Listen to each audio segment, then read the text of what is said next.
Just broadly on the trip, and I think in fact, I'm sure I know the answer to this, but I'm going to ask it anyway just to get you on.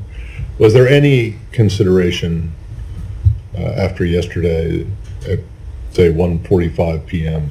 of the Secretary pulling this down?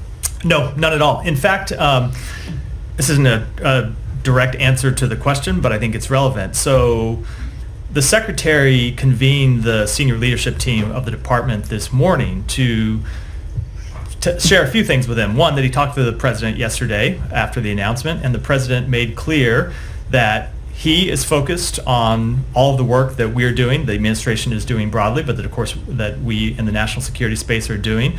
And he wants that work to continue full steam ahead over the next 6 months. And as the Secretary shared with the senior leadership team here, we still have an eighth of the President's term remaining. There's a lot of important work that remains to be done, and he expects our team to continue to focus on getting that work done.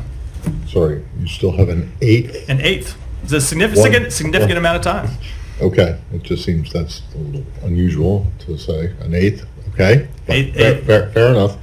And then 6 months, however you want to look at it. It's as you know, a lot of things can happen in 6 months. Well, but seriously, there is a lot of work.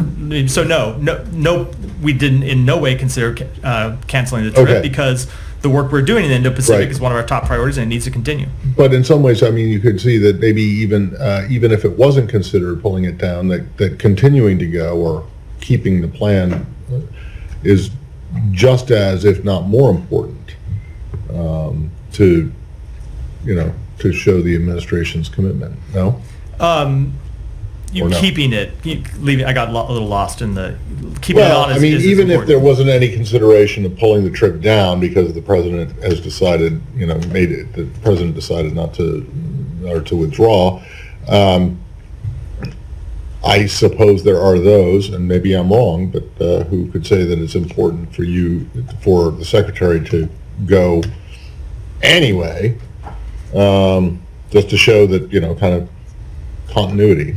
Yeah, I'm sure people could make that argument. I would say from our perspective, we don't really connect it to a campaign decision. We connect it to the fact that the president was elected to a 4-year term. We have a number of work left to do in the remainder of that term, and we're going to be laser focused on getting that work done. All right, and then I asked this question earlier today, but I do want to know, on Friday in Aspen, the Secretary said that he'd be planning to see the Chinese foreign minister in Laos. Is that actually going to be a formal meeting, or is it just like he's going to pass him in the hallway or see him across the table at dinner or something like that? So I don't have any meetings to announce today with respect to either Wang Yi or any other officials we may see on the sidelines of either any of these meetings. But as you know, when we have been in the same place as the Chinese foreign minister on other trips, we have found occasion to sit down with him in one respect or the other, and I would certainly expect that to be the case here. Okay. Well, you have also found occasion on some other trips, certainly not all or many, to sit down with the Russian foreign minister. Do you expect something like that to happen? I do not. Okay. Thank you.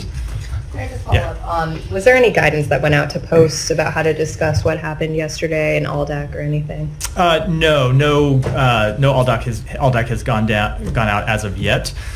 We may end up sending some guidance along the lines of what the Secretary communicated to the senior leadership today.